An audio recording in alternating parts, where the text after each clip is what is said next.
E se o time do Guy, conhecido por seu foco em Taijutsu, tivesse tido uma formação diferente? Uma equipe que tira o Neji e Tenten do lado do Lee, e coloca no lugar deles um Aburame e uma Yamanaka, que acabaram de sair da academia. Talvez se tornaria o time mais excêntrico de Konoha, mas que funcionaria muito bem?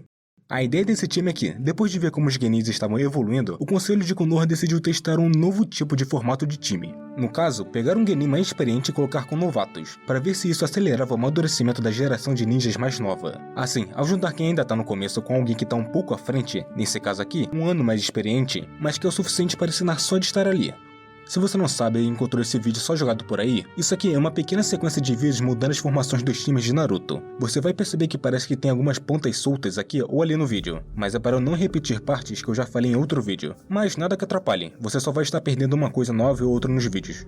Voltando, como o time Guy era o mais promissor e o que mais daria para extrair algo de bom, eles separaram os Genins, e nesse time acabou entrando o Shino e a Ino. Tudo isso com uma estratégia pensada. O objetivo era tirar o Lee de perto da pressão diária de treinar ao lado do Neji. Mesmo continuando com o Guy, ele passou a treinar ainda mais, imaginando que o Neji também estaria treinando dobrado. Era uma rivalidade indireta e isso funcionava para ele. O Shino e a Ino teriam um resultado parecido, só que não por causa da rivalidade. Apesar de terem sido bons alunos, os dois nunca mostraram uma evolução muito fora da curva, muito menos motivação para buscar mais. Claro, a Ino treinava mais que a média por ser filha do líder do clã Yamanaka, mas mesmo assim, nunca mostrou interesse real em ser uma ninja. O Shino era o mesmo Shino. Ele estaria treinando mais que a Ino, porque isso não é algo difícil, mas ainda assim, nada como Sasuke, por exemplo. O que pode ser um problema, porque ele também é filho do líder de um clã. Então, botar esses dois com o Guy fazia sentido. Ele é um dos ninjas mais motivadores da vila. Talvez só perca nesse quesito pro Lee. Na teoria, esse time teria um desenvolvimento bem mais acelerado do que se estivesse com outro sensei qualquer.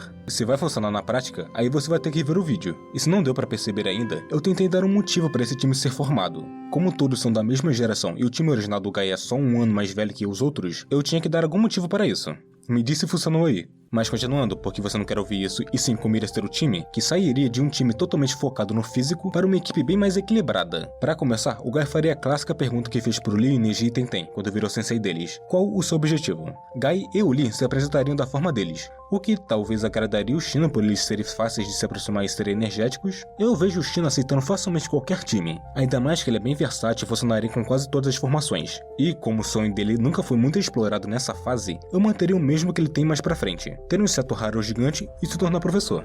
Um sonho que eu particularmente gosto, combina com ele, que odiava o fato que sempre ficava em segundo plano e não tinha muito entusiasmo para fazer uma grande diferença no mundo ninja igual aos outros. Então, com esse time de motivação composto por Guy e Lee, ele poderia cumprir o segundo sonho um pouco mais cedo que o normal, no caso de se enturmar com os outros e parar de ser excluído. Agora, a Ino reagiria como a Tenten reagia, algo como desaprovo e vergonha de estar naquele time. Mas isso mudaria, ela amadurece depois. E o sonho dela, realmente não temos nada além do Tsukuyomi infinito, que era ela sendo disputada pelo Sasuke Sai. Mas para não ficar preso só nisso, eu diria também que um sonho dela seria voltar a ser inimiga da Sakura, pelo menos nessa parte, mas ela não diria isso aqui. Bom, o Guy e Lee continuariam sendo Guy e Lee. A base da equipe seria algo fixo, mas ainda de uma forma que funcionaria, servindo mesmo se não tivesse um ou outro no time. Ela consistiria em esses dois continuarem focados em Taijutsu, o Guy e o Lee realmente não mudariam nada no estilo deles, os dois indo para cima para lutar a curta distância, o Guy continuaria motivando todo mundo, inclusive fazendo a Ino treinar mais séria, pelo menos o básico do físico do Taijutsu dela. O Lee seria a mesma coisa também, estaria treinando e fazendo uma luta de treino com os outros dois do time, e claro, mais motivado do que nunca. O rival dele está no time do rival do Guy. Agora, o Shino não mudaria tanto, mas ganharia em áreas que antes eram meio deixadas de lado. Como sensor, ele talvez estivesse em desvantagem sem a Kurenai, já que aquele time era montado para isso, um time focado em rastreamento. Mas, em troca, o Taijutsu dele sim estaria melhor. Ele ia perceber logo cedo que era ruim nisso e como isso podia pesar mais pra frente. Mesmo sem virar um especialista, ia evoluir bastante.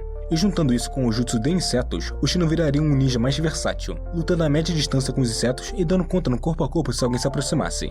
E aí entra a dupla dele com a Ino. Como o jutsu de transferência de mente exige foco, tempo e o corpo dela parado, ela precisa de cobertura. E se errar, ainda sofre o rebote do gasto de chakra, ou seja, alguém tem que travar o inimigo para ela acertar. E é aí que entra o Shino com seus insetos. Ele não precisa se mover muito, pode travar o inimigo de longe e proteger o corpo dela enquanto o Guy e o Lee seguram na frente. Basicamente é isso. O Shino seria o faz-tudo do time, servindo para ataque, defesa, sensoriamento e perseguição. A Ino como um trunfo do time, porque os inimigos não esperariam que os companheiros dele se virassem contra eles. Assim, dois suportes que se completam. E quanto aos jutsus de clã dos dois, isso continuaria igual. Continuariam aprendendo com os pais, como sempre foi no original. Agora, saindo da parte de combate e indo para missões mais de resgate, infiltração, perseguição e tal, a formação ainda funciona. Por sinal, a Ino realmente só virou uma censora mesmo na parte do Shippuden. No clássico, ela só mostra o jutsu do clã dela. Ela realmente não teve nada nessa parte. Mas mesmo assim, o censor seria o Shino. O líder, o Gai, porque ele é um Jonin por um motivo, né? Ao lado deles temos o Lee, que é alguém mais experiente que os outros dois por já ter feito missões. E para estratégias, o Shino dá conta. Não é um gênio tipo Shikamaru, nem um improvisador tipo Naruto ou Sasuke, mas tem um intelecto acima da média. Com a experiência do Gai e a própria inteligência dele também, os dois conseguiriam criar planos no mínimo funcionais. Já a mudança de personalidade deles não seria muito aparentes, com exceção da Ino. Ela pararia de focar só na rivalidade com a Sakura e na aparência. Ainda se importaria com isso, mas treinaria mais, mesmo que de forma forçada. E como agora ela está com 3 caras que não tem medo de contrariar ela, diferente do Shikamaru e do Choji, ela amadureceria emocionalmente mais rápido. Ainda ia gostar do Sasuke, claro, mas menos grudenta. Já o Shino só começaria a falar mais, o que pra ele já é muita coisa. Isso é por influência do Lee, que é um poço de carisma. E é isso. Saindo de como o time funcionaria, vamos para a parte da história em si. O problema é que a gente não tem quase nada desses times no anime clássico, por isso eu vou ter que ser breve e dar uma improvisada. Para variar, o Lee ainda bateria no Sasuke, e quando a Ino descobrisse isso, ela bateria nele, muito provavelmente. Agora, na parte do teste escrito, eles iam passar tranquilamente, sem muitas dificuldades. O Shino colaria com os insetos, igual o que ele fez na obra, a Ino invadiria a mente da Sakura, leria tudo e depois usaria o mesmo jutsu no Lee para responder por ele. Bem mais fácil do que foi pro time do Sasuke naquele outro vídeo. Ninguém ia desistir também na última pergunta, então tanto faz. Agora, na Floresta da Morte, a gente precisa criar algumas coisas, porque as aparições de cada time foram bem limitadas. O Shino canônico só apareceu 2 vezes, no comecinho do exame e depois quando cruzaram com o Gaara, e só sobreviveram ali por sorte. Já o Lee teve um momento importante. Lutou contra o time do Som para proteger a Sakura e, por tabela, o Sasuke e o Naruto. Mas aqui no nosso cenário, o Naruto nem estaria presente, estaria em outro time, em outra situação. E o Sasuke também não, porque ele teria passado mais rápido com o Kiba, já que o Akamaru sentiria o time do Som e eles evitariam a briga. Isso porque o Sasuke estava ferido demais por causa do Orochimaru. A Ino só apareceu 2 vezes também, quando encontrou o Neji e quando apareceu para ajudar a Sakura com o time do Som. Só que, como eu já disse, isso aqui não aconteceria. Ou seja, o Shino ficaria como sensor e estrategista, o Lee na linha de frente e a Ino no suporte, que talvez seja a melhor função para ela. Esse time passaria pela floresta com bem menos problemas. Agora, para ter mais coisas aqui de diferente, seria interessante eles se encontrarem com o time do Neji no caminho. Mas aí teria 2 possibilidades. No original, o time da Kurenai tinha um pergaminho da Terra, mas a do Gai, a gente nunca soube qual era. Se o time do Neji tiver o da Terra também, o time do Shino só se afastaria, sem confronto. Mas, se o time do Neji tivesse o do Céu, aí teria luta. Para deixar mais interessante esse vídeo, eles vão ter esse pergaminho. O Lee, claro, iria lutar com o Neji, já que dos 3 ali, ele era o único que podia segurar o Neji. Enquanto isso, Shino e Ino iriam juntos contra Tenten e Choji. A dúvida que ficaria é, o Shino aguentaria os ataques da Tenten com seus insetos ou o Choji indo para cima deles? Eu acho que não, mas como ele não estaria sozinho, bastava segurar um pouco até Ino conseguir tomar o controle do Choji com o jutsu dela, o que na minha visão não é tão difícil assim. Agora, se ela conseguisse, ela poderia usar o Choji contra Tenten, que não atacaria o próprio companheiro. E se ela tentasse parar o Choji de qualquer forma, seria atacada pelos insetos do Shino. A menos que a luta durasse muito tempo, o que não é o caso, a Tenten não teria nem tempo de reagir, nem com o Funjutsu, que teria aprendido com Kakashi, nem com nada. Ou seja, os dois venceriam por causa do jutsu da Ino e da cobertura do Shino. Como a luta do Neji contra o Lee estaria acontecendo, os outros dois poderiam ajudar ou realmente só iriam embora, porque eu não acho que o Lee aceitaria uma vitória contra o Neji assim. Como o pergaminho estaria com o Neji por ele ser o líder e o mais forte, o time do Shino não conseguiria pegar o pergaminho dele. Parece forçado, pode ser até um pouco, mas o Lee não usaria o 5º portão ou até mesmo o 3º portão nesse momento. E o Neji, por ter treinado com o Kakashi e tudo, ele estaria mais forte. Então seria uma luta bem mais pendente para o lado do Neji, pelo menos contra o Lee sem os portões. Mesmo que a Ino atacasse enquanto está no corpo do Choji ou até mesmo usasse sua transferência de mente, o Neji conseguiria perceber com um Byakugan e desviar, porque é como se fosse um chakra voando em direção da pessoa. O Shino até conseguiria fazer mais do que a Ino, mas com ela desprotegida dentro da mente do Choji, ele não conseguiria segurar tudo sozinho. No fim, o time do Neji bateria em retirada. O Lee deixaria e o Shino entenderia que não valia a pena insistir. E a Ino teria que aceitar, mesmo ela querendo ou não, porque não compensaria continuar uma luta dessas. Sabendo que o time do Neji não falharia, o Lee ficaria aliviado por saber que teria ainda mais uma chance de lutar contra o Neji depois. E se não deu de pegar o pergaminho deles, pegar o de outro time mais aleatório não seria um problema. E aí vem a terceira fase dos exames Chunin. Para não enrolar, vamos logo para a luta do Shino contra o Zaku. Zaku ainda teria os braços funcionando, já que não encontrou o Sasuke na floresta. E o Shino faria a mesma estratégia de colocar insetos dentro dos tubos dos braços dele. Então o resultado seria o mesmo. No caso, uma vitória fácil.